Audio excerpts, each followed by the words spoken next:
Dan was brought up on an estate just outside Brighton in Sussex. He missed a lot of school between years 9 and 11 and became involved in crime.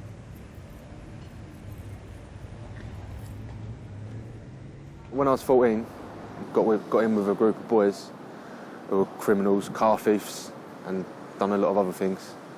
And they took me up to their house just to meet them, and then that's how I really got into it and started thieving cars and stuff like that. I've never seen my dad, and I've never lived with my mum. So, and I never had no older brothers or older sisters. The only thing they were my aunties sort of thing, but they weren't really a role model to me. So like, I don't know, I'm not sure if it played a part really in why I'd done it, because I might have just done it anyway, even if I did live with my parents at the time, because my nan brought me up from when I was about 6 months. His nan supported him throughout his childhood, but when Dan started hanging out with some older boys, he began to steal cars. We didn't nick like any car, we just nicked a nice car with nice wheels, nice stuff inside it like stereos and speakers and everything, and then just jumped in it, drove off, took it to a garage, stripped all the parts off it, but before we actually nicked the car, we knew who we were going to sell the parts to,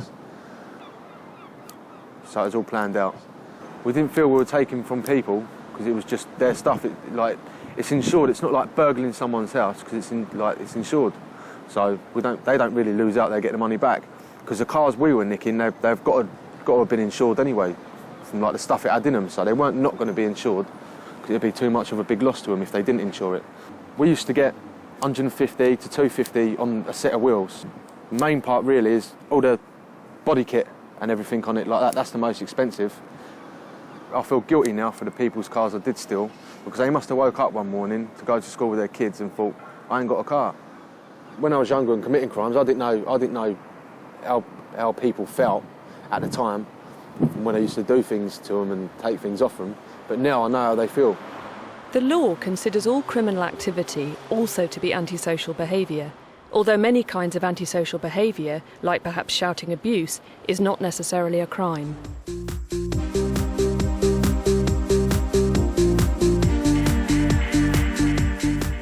Antisocial behaviour, the legal definition, is any behaviour that causes harassment, alarm or distress, or is likely to.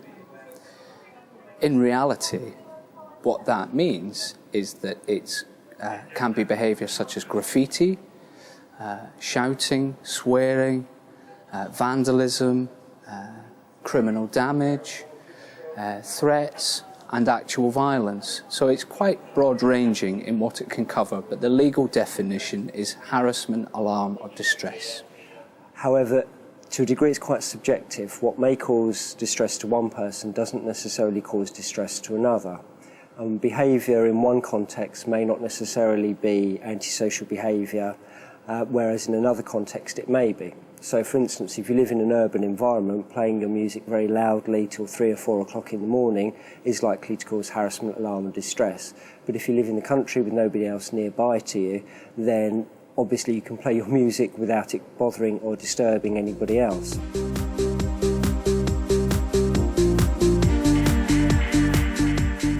An antisocial behaviour order is literally a piece of paper that is issued from the court. Within the antisocial behaviour order, we can put conditions about what people are prohibited from doing. So we can prohibit people from going to places, being with people, and being out at certain times.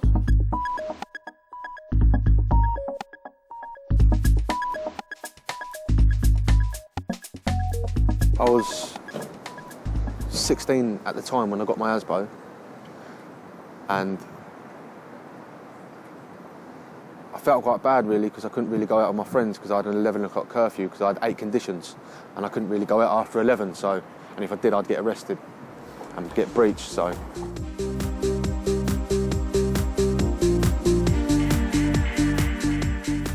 Well, most people, when they actually get a curfew, they're actually based at one address so the police can actually come round and check.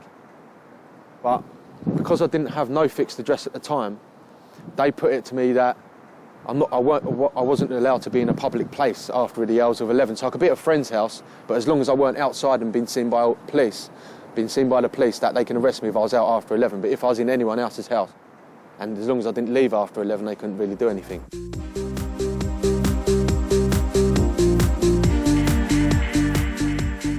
I think what an ASBO tries to do is serve as a reminder to people that actually the behaviour you've been responsible for over the weeks, months, sometimes often years, is actually unacceptable and needs to stop.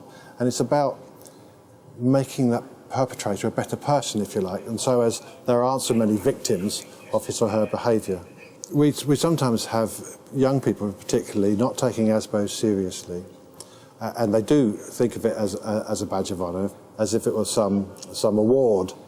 Well, the reality is that they quite quickly realise that actually this is more serious than I thought. There is a real risk that if I breach this order enough times, I'm going to go to prison, and sadly it does happen. I didn't even have any criminal convictions before I even got the ASBO when I actually imposed it on me. But it's because I got caught with the wrong crowd, hanging around with the wrong crowd and got arrested with the wrong people, that they thought I'd carry on doing it, so then they keep a close eye on me. That's why they actually gave me the antisocial behaviour, but I didn't actually have a criminal conviction at the time. In relation to young people, often they will come to us after they have a certain degree of criminal behaviour. They are not hardened criminals. What they are people who've often been in the wrong place at the wrong time and predominantly with the wrong people. Part of what we're trying to do is to draw a line that stops the behaviour that would then move on to harder and harder criminal activity. The ASBO itself is what we call a civil order. If they breach and they're found guilty of the breach, then it's actually a criminal offence to breach the order. And our powers are considerable in punishment terms. In punishment terms, as for a young person under 18, we can put them what's called a detention and training order for 2 years. That basically means custody for a year and a year under licence in the community doing community work. On my second conviction, the courts made me do a referral order with youth offending team. It weren't really serious at the time until I got arrested again, and then I got a supervision order. And then I had to do community service with the youth offending team, like at Amberley Steam Museum, railway tracks. And I quite enjoyed that actually, that was all right. But that didn't stop me there, I just kept going. Kept going, doing more crimes and more crimes.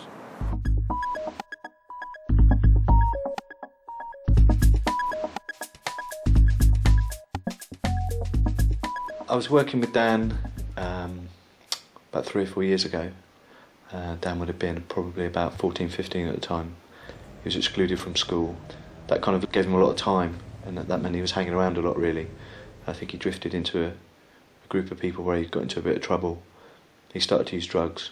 The youth offending team are there, I think, to stop people committing more crimes and getting themselves into more trouble, and try and get them out of trouble before they can get into more trouble.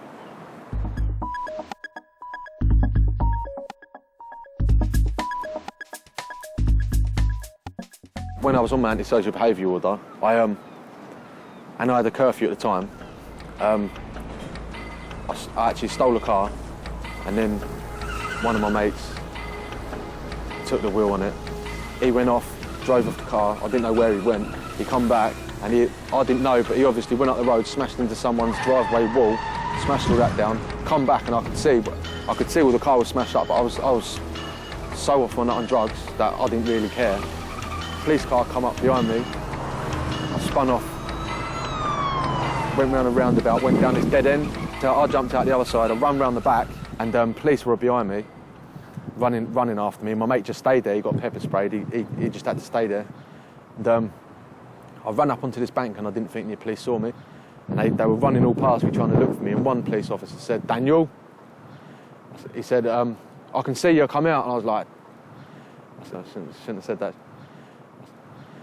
So I jumped up, bolted behind these shops, jumped through this garden, jumped through these bushes in this garden, because I thought it was like in a garden, jumped through the bushes, the main road with a police dog and a police officer standing there. So I just dropped myself to the floor and said, "Nick me. I ain't getting bitten by no police dog."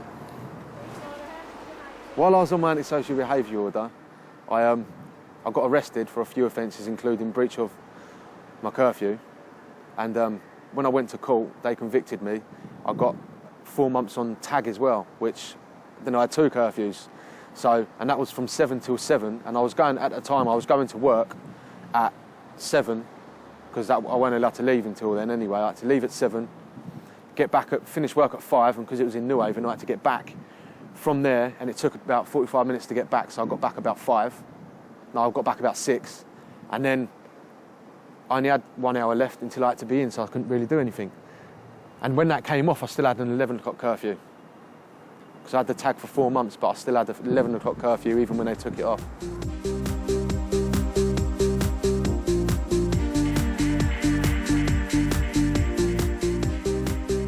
Tagging is they put a device on your ankle, and it's electronic, and they set a box up in your house. And if you go outside your door after that certain time, when you get back, they'll phone you and ask for a reasonable answer why you've been out after that time. And if it's not good enough, they breach you and send you back to court for breaching your curfew. Kept going out thieving just to feed my drug habit. It weren't really a habit at first. Like, I only started smoking cannabis at first, and then as I got more money, I went on to bigger things, sort of thing. But the only drugs I didn't take really were heroin and crack cocaine, and everything else I'd done. I think Dan's drug use became quite a major factor in the end. I think that led him to become more chaotic, and to spend more and more time with his friends who would also be using drugs. I mainly got into drugs because my friends were doing it, so I just wanted to follow them, really, which is a thing I regret now. I do regret doing drugs now. The police should give parents more help in catching the drug dealers who sell their children the drugs. None of the parents are going to come together and do it because they're too scared to grasp people up for selling the drugs, so they just get on with it.